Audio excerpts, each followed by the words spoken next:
Hello master minds. எந்த ஒரு business எடுத்துக்கிட்டாலும் அதுக்கு கஸ்டமர்ஸ் கண்டிப்பாக தேவை. சர்வீஸ் இண்டஸ்ட்ரி அப்படின்னு வந்துருச்சுன்னா நம்ம ஒரு கிளைண்ட்டுக்கு ஏதோ ஒரு சர்வீஸ் பண்ணுவோம். இதே ப்ராடக்ட் இண்டஸ்ட்ரி அப்படின்னு வந்ததுன்னா நம்ம ஒரு கஸ்டமருக்கோ இல்லை ஒரு யூசருக்கோ நம்மளுடைய ப்ராடக்ட்டை சேல் பண்ணுவோம். இந்த மாதிரி ஏதோ ஒரு வகையில் கஸ்டமர்ஸை நம்பி தான் நம்மளால் எந்த பிஸ்னஸையும் ரன் பண்ண முடியும். அஃப்கோர்ஸ் எல்லா பிஸ்னஸ்க்கும் கஸ்டமர்ஸ் இருப்பாங்க. ஆனால் நம்மளுடைய கஸ்டமர்ஸ் என்ன டைப் ஆஃப் கஸ்டமர்னு தெரிஞ்சிக்க வேண்டியது ரொம்ப முக்கியம். அது என்ன டைப்ஸ் ஆஃப் கஸ்டமர்ஸ் அப்படின்னு கேட்டிங்கன்னா, எல்லா பிஸ்னஸ் உடைய கஸ்டமர்ஸையும் காமனாக 4 கேட்டகரியாக பிரிக்க முடியும். ஆனால் ஒரு பிஸ்னஸ் உடைய சக்ஸஸ்க்கு முக்கியமான காரணம் என்ன தெரியுமா? அவங்களுக்கு இருக்கிற லாயல் கஸ்டமர் பேஸ். அது என்ன லாயல் கஸ்டமர்ஸ்? யார் அவங்க?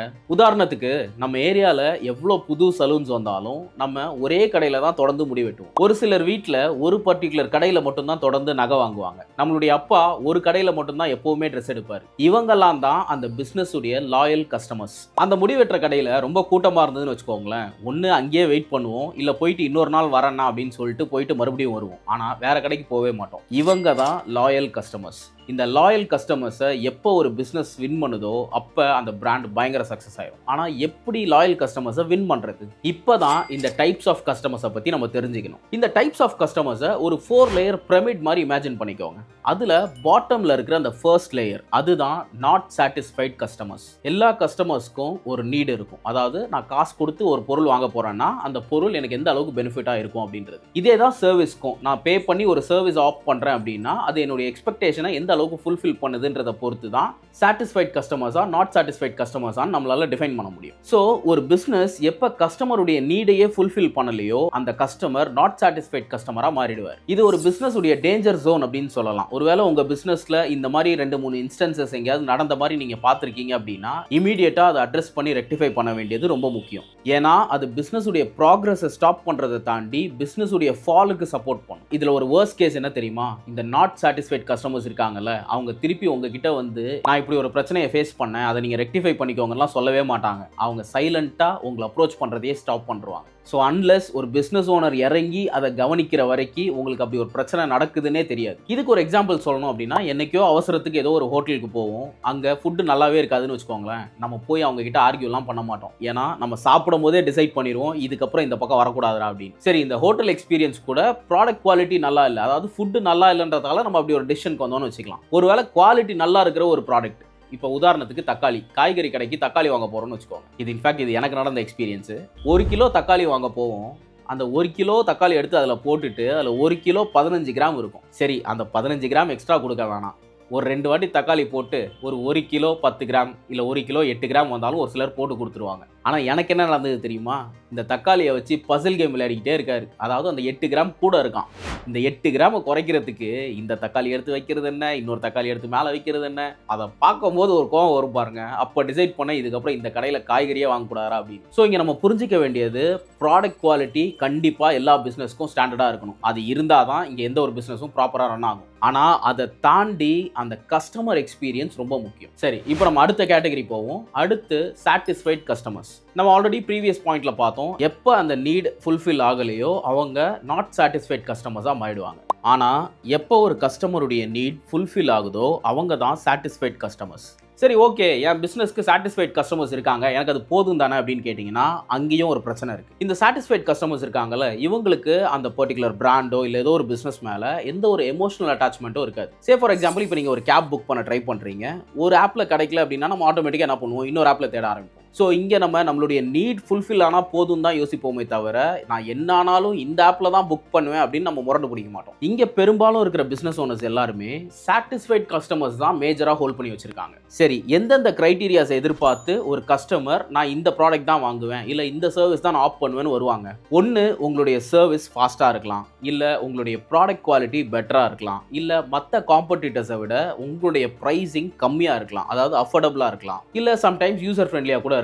இப்போ நீங்கள் இந்த இ-காமர்ஸில் ஏதோ ஒரு ப்ராடக்ட் வாங்குறீங்க அப்படின்னா உங்களுடைய அந்த எக்ஸ்பீரியன்ஸ் ரொம்ப ஸ்மூத்தாக இருக்குன்னா நீங்கள் அந்த வெப்சைட்டை ப்ரிஃபர் பண்ணுவீங்க. ஸோ இந்த நீடெல்லாம் எதிர்பார்த்து ஒரு கஸ்டமர் வரும்போது ஆட்டோமேட்டிக்காக நீங்கள் ஃபுல்ஃபில் பண்ணிடுவீங்க. ஸோ உங்களுக்கு நிறைய சாட்டிஸ்ஃபைட் கஸ்டமர்ஸ் இருப்பாங்க. ஆனால் நான் ஃபஸ்ட்டு பிரச்சனைன்னு சொன்னேன்ல, அது என்ன தெரியுமா? இவ்வளோ குவாலிட்டிஸை வச்சு நீங்கள் பிஸ்னஸ் ரன் பண்ணிட்டு இருந்தாலும் இது எல்லாத்துக்கும் ஆல்டர்னேட் இருக்குது. இதே இன்னொருத்தர் உங்கள் பக்கத்துலேயே கடையை போட்டு உங்களை விட ஃபாஸ்ட்டாக டெலிவர் பண்ணுறாரு, ப்ராடக்ட் குவாலிட்டி உங்களதை விட பெட்டராக இருக்குது அண்ட் அவருடைய ப்ராடக்ட் ப்ரைஸிங் இன்னும் சீப்பாக இருக்குது அப்படின்றப்ப கஸ்டமர்ஸ் கொஞ்சம் கூட யோசிக்காம உங்க கடையை விட்டு பக்கத்து கடைக்கு போயிடுவாங்க. ஸோ சாட்டிஸ்ஃபைட் கஸ்டமர்ஸ் ஒரு பிஸ்னஸ்க்கு இருக்காங்க அப்படின்னா அது எப்பவுமே பெர்மனன்ட் கிடையாது அப்படின்றத புரிஞ்சுக்கணும். சரி, சாட்டிஸ்ஃபைட் கஸ்டமர்ஸும் போதாது, அப்போ அடுத்து என்ன அப்படின்னு கேட்டிங்கன்னா இங்கே தான் ஹாப்பி கஸ்டமர்ஸ் வருவாங்க. எப்போ ஒரு கஸ்டமருடைய நீடை தாண்டின ஒரு எக்ஸ்பெக்டேஷனை ஒரு பிஸ்னஸ் ஃபுல்ஃபில் பண்ணுதோ அப்போ அவங்க அந்த பிஸ்னஸ் உடைய ஹாப்பி கஸ்டமர்ஸாக மாறிடுவாங்க. இது நம்ம எல்லாருக்கும் புரியுற மாதிரியான எக்ஸாம்பிள்ஸோட சொல்லணும்னா, இந்த பானிபூரி சாப்பிடும் போது கடைசியாக ஒரு பூரி எக்ஸ்ட்ரா வைக்கிறதா இருக்கட்டும், இல்லை இந்த ஜூஸ் ஒரு கிளாஸ் ஃபுல்லாக குடிச்சதுக்கப்புறம் கொஞ்சம் எக்ஸ்ட்ரா ஜூஸ் ஊற்றுவாங்கல்ல,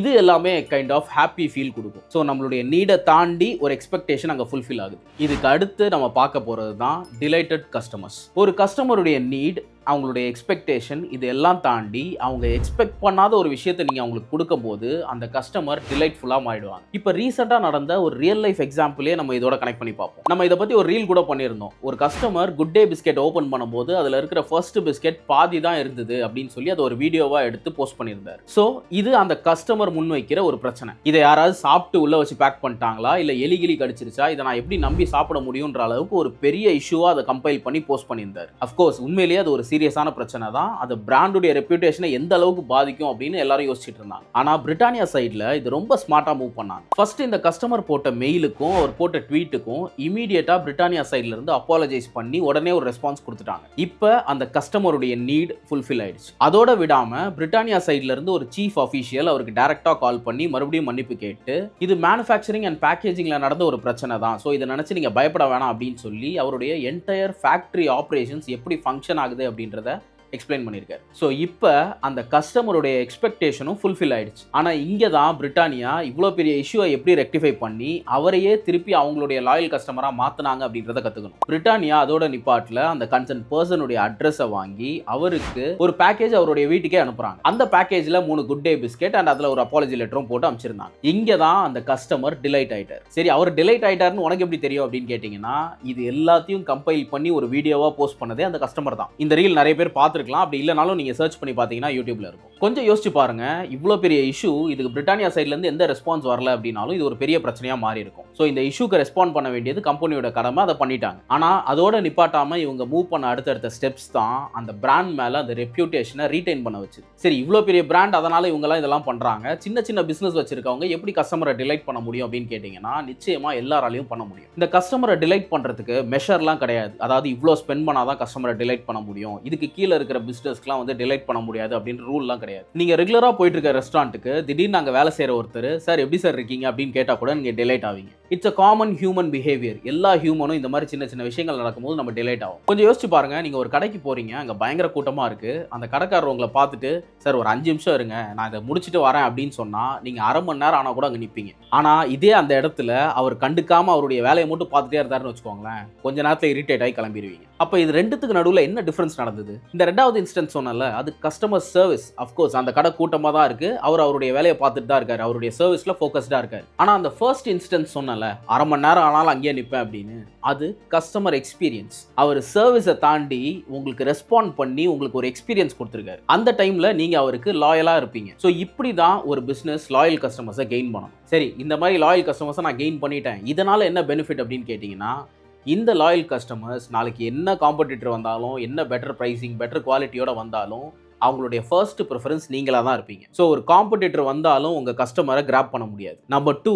அவங்களே உங்கள் பிஸ்னஸ் உடைய பிராண்ட் அம்பாசிடராக மாறிடுவாங்க. நீங்கள் உங்கள் பிஸ்னஸை மார்க்கெட் பண்ணவே வேணாம், உங்களுடைய லாயல் கஸ்டமர்ஸ் இன்னும் நிறைய கஸ்டமர்ஸை உங்கள் பிஸ்னஸ்க்குள்ளே கொண்டு வருவாங்க. அண்ட் நம்பர் 3, இன்கேஸ் உங்கள் பிஸ்னஸ்னால அந்த கஸ்டமர் ஏதோ இன்கன்வீனியண்ட்டாக ஃபீல் பண்ணியிருக்காங்கன்னு வச்சுக்கோங்க, அவங்க இமீடியட்டாக அடுத்த ஆல்டர்னேட்டாக பார்க்க மாட்டாங்க. ஒன்று உங்ககிட்ட டேரெக்டாக வந்து சத்தம் போடுவாங்க, திட்டுவாங்க, இல்லை இதுதான் பிரச்சனைன்றதை ஓப்பனாக சொல்லிடுவாங்க. இல்லைனா ஓகே இது ஏதோ தெரியாமல் நடந்துருச்சு அப்படின்னு அவங்களே எக்ஸ்கியூஸ் பண்ணி மறுபடியும் உங்கள் பிஸ்னஸை தேடி வருவாங்க. சரி, எதனால் லாயல் கஸ்டமர்ஸ் ஒரு பிஸ்னஸ்க்கு இதெல்லாம் பண்ணணும்? இப்போ உங்ககிட்ட ஒரு கேள்வி, 5 நாள் முன்னாடி மத்தியானம் நீங்கள் என்ன சாப்பிட்டீங்க? நிச்சயமாக யாருக்கும் ஞாபகம் இருக்காது. திருப்பி என்னையே கேட்டிங்கனாலும் எனக்கும் தெரியாது. ஆனால் இதுவே உங்கள் கல்யாணம் நடந்து ஒரு 5 வருஷம் 10 வருஷம் ஆயிருக்குன்னு வச்சுக்கோங்களேன், உங்கள் கல்யாணத்து அன்னைக்கு நீங்கள் என்ன சாப்பிட்டீங்க அப்படின்னு கேட்டால் நிச்சயமாக எல்லாருக்கும் ஞாபகம் இருக்கும். ஏன்னா நம்ம இன்ஸ்டன்ஸை ஞாபகம் வச்சுக்கிறத விட அந்த எமோஷன்ஸை ஞாபகம் வச்சுப்போம். இது பேர் தான் எமோஷனல் மெமரி.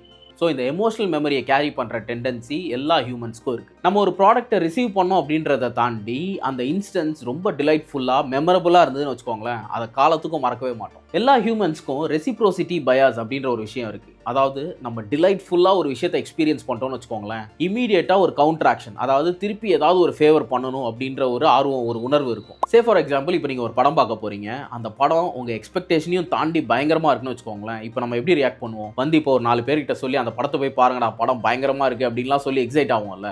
ஏன்னா அதுதான் நமக்கு கிடைச்ச எக்ஸைட்மெண்ட்டுக்கு நம்ம திருப்பி கொடுக்குற ஃபேவர். ஸோ இந்த டெண்டன்சி எல்லா ஹியூமன்ஸ்க்கும் காமனாக தான் இருக்கும். ஸோ இதே மாதிரி ஒரு ப்ராடக்ட் வாங்கும் போதோ இல்லை ஒரு சர்வீஸ் ஆஃப் பண்ணும் போதோ ஒரு கஸ்டமருக்கு அந்த டிலைட் கிடைச்சதுன்னு வச்சுக்கோங்களேன், அவங்க சும்மா இருக்க மாட்டாங்க, திருப்பி ஒரு 4 பேர்கிட்ட போய் சொல்லி அந்த கஸ்டமர்ஸை உள்ளே கொண்டு வருவாங்க. ஸோ இந்த மாதிரி எந்த ஒரு பிஸ்னஸ்க்கும் லாயல் கஸ்டமர்ஸ் கிடைச்சிட்டாங்க அப்படின்னா அது அந்த பிஸ்னஸ்க்கு வர கிடைச்ச மாதிரி. இந்த ஐஃபோன் யூஸ் பண்ணுறவங்கலாம் ஃபோன் ஹேங் ஆகுது அப்படின்னா ஃபோனில் பிரச்சனைன்னு ஒத்துக்க மாட்டாங்க, நம்ம தான் ஏதோ தப்பு பண்ணியிருப்போம் போல அப்படின்னு அனலைஸ் பண்ணிட்டு இருப்பாங்க. அந்த அளவுக்கு அந்த பிராண்ட் மேலே அவங்க லாயலாக இருக்காங்களாம். இந்த லாயல் கஸ்டமர்ஸை எல்லா பிஸ்னஸ்னாலையும் டேரெக்டாக 4வது படி ஏறி கெயின் பண்ண முடியாது.